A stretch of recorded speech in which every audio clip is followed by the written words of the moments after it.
They thought sheer numbers would win the day. They thought Rome's largest army could crush Hannibal once and for all. They thought victory was inevitable. They were wrong. Welcome to History Facts channel, where we will do a deep dive on the Battle of Cannae.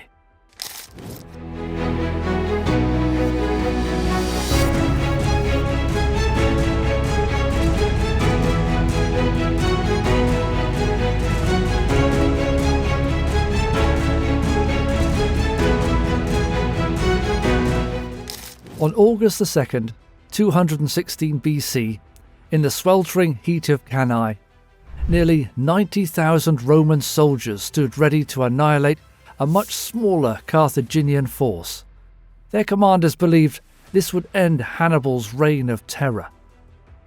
But Hannibal wasn't relying on numbers. He had something far more powerful: strategy. In mere hours, Rome's greatest strength became its fatal weakness. Trapped in a masterful encirclement, tens of thousands of Romans were slaughtered, their massive army wiped out by a force half its size. It was more than a defeat, it was a massacre. For years, the name Cannae struck fear into Roman hearts. Never before had they suffered such devastation in a single day. But how did Hannibal do it? How did he destroy one of the largest armies Rome had ever assembled?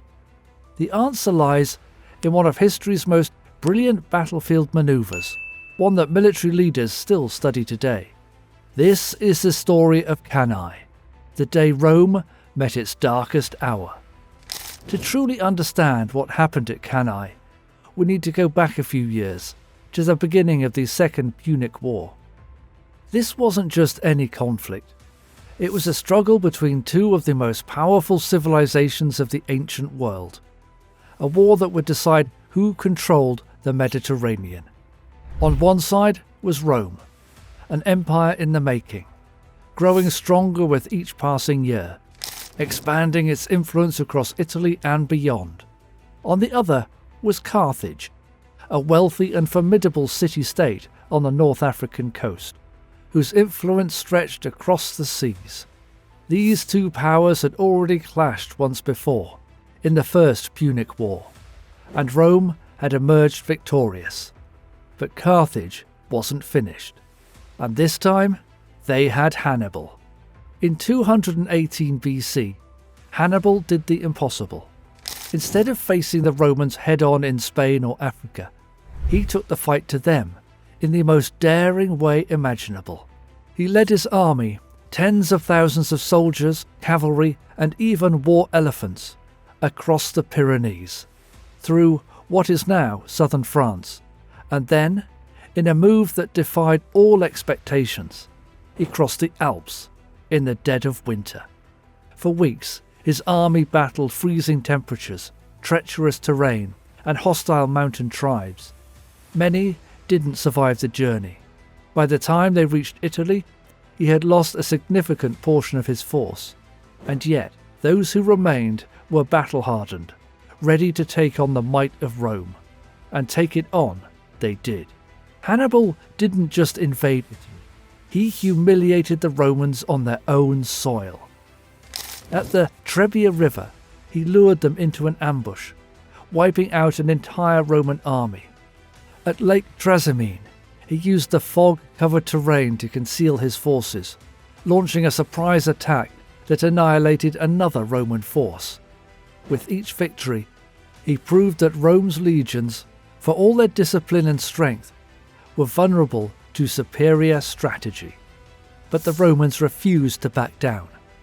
After suffering these humiliating defeats, they made a decision. They would stop playing Hannibal's game. They would stop chasing him across Italy, stop falling into his traps, and instead, they would adopt a new strategy, one of caution, one of patience. For 2 years, Rome avoided direct confrontation, refusing to give Hannibal the battle he wanted. But in 216 BC, that patience wore thin. The Roman Senate, eager to put an end to the threat once and for all, decided it was time to strike. They raised the largest army in their history, over 80,000 infantry, 6,000 cavalry, and thousands of support troops. It was an overwhelming force, one that no army could hope to defeat in open battle. At least, that is what they believed. Their target was Cannae, a small town in southern Italy that Hannibal had recently seized. It was a strategic location, one that controlled key supply routes. The Romans were determined to take it back, and, more importantly, to finally destroy Hannibal's army. And so, the two sides prepared for battle. On one side, the greatest military power of the ancient world, marching in overwhelming numbers, believing victory was inevitable. On the other, a cunning general who had spent years studying the weaknesses of the Roman war machine. The stage was set, and in just a few hours, history would be made. The Roman army at Cannae was the largest force the Republic had ever assembled. Over 80,000 infantry and 6,000 cavalry. They believed that sheer numbers would finally crush Hannibal, ending the terror he had brought to Italy. Their commanders, Lucius Aemilius Paulus and Gaius Terentius Varro, alternated command daily. Varro, brash and aggressive, was eager for battle, while Paulus urged caution. But with such an overwhelming force, Rome was convinced victory was inevitable. Hannibal's army was far smaller, roughly 50,000 men and 10,000 cavalry. But what he lacked in numbers, he made up for in experience, adaptability, and sheer tactical brilliance. His army was a mix of battle-hardened veterans, African heavy infantry, Iberian swordsmen, Gallic warriors, and his elite Numidian cavalry. These men, from different lands with different fighting styles, had been forged into a single lethal force. Rome's cavalry was no match for Hannibal's. His Numidian horsemen were fast, unpredictable, and expert skirmishers. His heavier cavalry was well drilled and devastating in direct combat. More importantly, he knew exactly how the Romans would fight. Hannibal had no intention of meeting them in a straight-up fight. He had a plan, one that would make Rome's greatest strength, its discipline and unyielding formations, its ultimate downfall. As dawn broke over Cannae on August 2nd, 216 BC, two armies faced each other, one relying on brute force, the other on superior strategy. Only one would walk away victorious. The Romans formed up in a dense, deep block, designed to push forward with sheer power. They believed this formation would break through anything in its path. Hannibal, seeing exactly what they intended, structured his army differently. His weakest troops, Gauls and Iberians, were in the centre, forming a slight outward curve. Behind them stood his elite African heavy infantry, positioned on the flanks. His cavalry, including the deadly Numidian riders, stood on the far edges, waiting for the moment to strike. Varro, in command for the day, gave the order to advance. Tens of thousands of Roman soldiers surged forward, colliding with Hannibal's centre. As expected, his light troops struggled, stepping back under the relentless pressure. To the Romans, it looked like victory. The Carthaginian line was breaking. But that was exactly what Hannibal wanted them to believe. As the Romans pushed forward, the Carthaginian centre continued to fall back in a controlled retreat. The Roman legions, sensing an easy win, pressed even deeper. But in doing so, they unknowingly walked straight into a trap. On the flanks, Hannibal's cavalry struck. His Numidian horsemen harassed and scattered the Roman cavalry, while his heavier riders crushed their counterparts. Instead of chasing down the fleeing enemy, Hannibal's cavalry swung around and attacked the Roman rear. Then came the final, decisive move. The African heavy infantry, stationed on the flanks, suddenly pivoted inward, slamming into the Romans from both sides. In an instant, the Roman army once a mighty, unstoppable force, was surrounded. Trapped in a tightening ring of death, their formations useless, their escape routes cut off, the Romans realized too late what had happened. The hunter had become the hunted, and the massacre had only just begun. What the Romans thought was a retreat was, in reality, Hannibal's trap closing around them. As they surged forward, believing they were breaking the Carthaginian centre, they unknowingly funneled themselves into a deadly enclosure. Their deep formation, meant to overpower the enemy, now worked against them. Packed tightly together, unable to manoeuvre, they had become a perfect target. The moment had come. On Hannibal's order, his African heavy infantry, stationed on the flanks, suddenly turned inward and crashed into the exposed sides of the Roman forces. These elite soldiers, held in reserve until now, struck with brutal precision. The Romans, who had been pushing forward with confidence just moments before, now found themselves attacked from both sides. Their advantage in numbers was useless. The deeper they pushed into the Carthaginian line, the more vulnerable they had become. But the killing blow had yet to come. At the same time, Hannibal's cavalry, having routed the Roman horsemen, swung around and attacked the rear. With this final move, the trap was complete. The Roman army, once an unstoppable mass, was now entirely encircled. The battlefield that had once seemed so vast had suddenly become a death pit. Panic set in. The sheer numbers of bodies in such a tight space made movement nearly impossible. Soldiers in the centre of the formation couldn't even raise their weapons, crushed between their own men and the unrelenting Carthaginian assault. The dust, the heat, the screams, it all created a scene of pure chaos. And there was no way out. For hours, the slaughter continued. The Romans tried to fight back, but with no room to manoeuvre. It was hopeless. One by one, they fell, cut down, suffocated in the press of bodies, or trampled underfoot by their own desperate comrades. This wasn't just a battle anymore. It was a massacre. By the end of the day, what had begun as Rome's greatest attempt to defeat Hannibal had turned into its most catastrophic defeat. Somewhere between 50,000 and 70,000 Roman soldiers lay dead, among them one of their consuls, Lucius Aemilius Paulus, who had refused to flee. The other consul, Gaius Terentius Varro, barely escaped with his life, one of the few survivors of what had once been the Republic's most powerful army. Rome had lost not just soldiers, but its leadership. Over 80 Roman senators, nearly a third of the entire Senate, perished in the battle. This was more than a military loss. It was a political and psychological disaster. Never before had Rome suffered such a devastation in a single day. And yet, the most astonishing part? Hannibal did not march on Rome.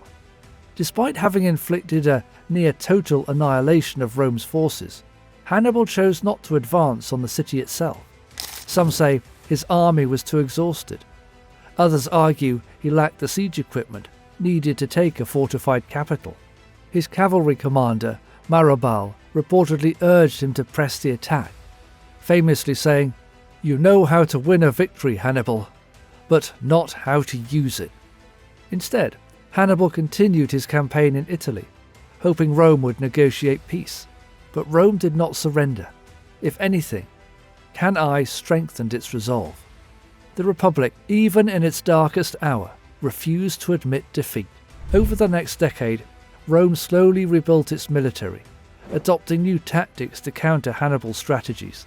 They avoided large-scale engagements, instead wearing him down through smaller skirmishes and prolonged warfare. And in 202 BC, at the Battle of Zama, Rome would finally have its revenge. But despite its ultimate defeat, the Battle of Cannae would go down in history as one of the most brilliant tactical victories ever recorded.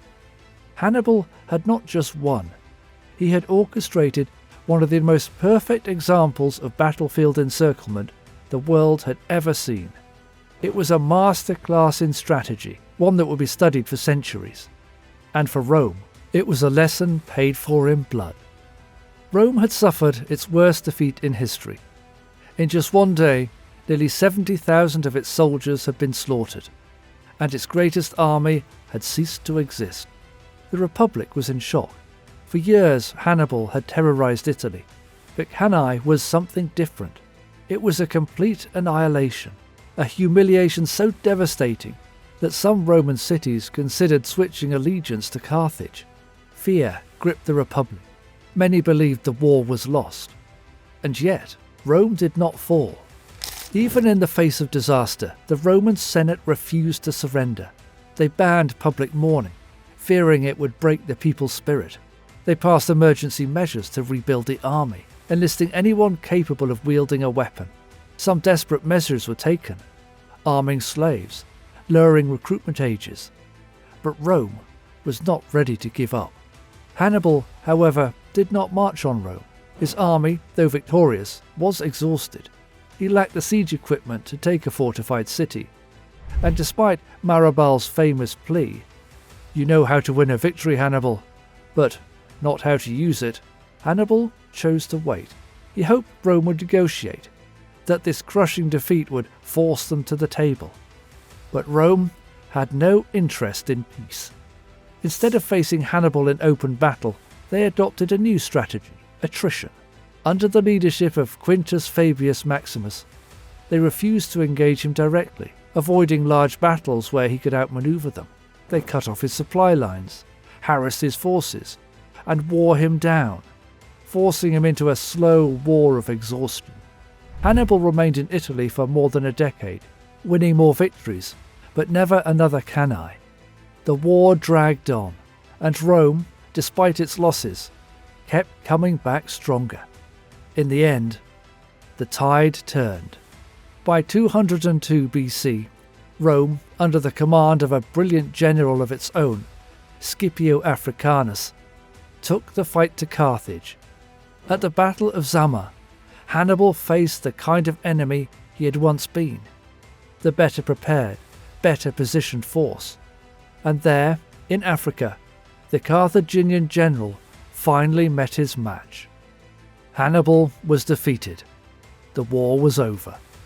Carthage, once Rome's greatest rival, was forced into submission. Rome emerged from the Second Punic War as the dominant power in the Mediterranean, stronger than ever. But while Zama may have sealed the fate of Carthage, Cannae remained a battle unlike any other. A day where one man's strategy reshaped the course of military history. The Battle of Cannae is remembered not just for its scale, but for its brilliance. It was a tactical masterpiece, a perfect demonstration of strategy overcoming brute force. Hannibal had taken a smaller army and turned it into the deadliest weapon on the battlefield. His double envelopment maneuver, the strategy of luring an enemy forward, then surrounding and annihilating them, became one of the most studied tactics in military history. From Napoleon to modern generals, countless military leaders have analysed Cannae, hoping to replicate its genius. But for all of Hannibal's brilliance, Cannae also serves as a cautionary tale. Tactical victories mean little if they do not lead to strategic success. Hannibal's triumph at Cannae did not end the war, it prolonged it, and in the long run, Rome's resilience, not Hannibal's genius, decided the outcome. Still, his victory remains legendary. Few battles in history compare to the precision, deception, and total destruction that unfolded on that fateful day in 216 BC.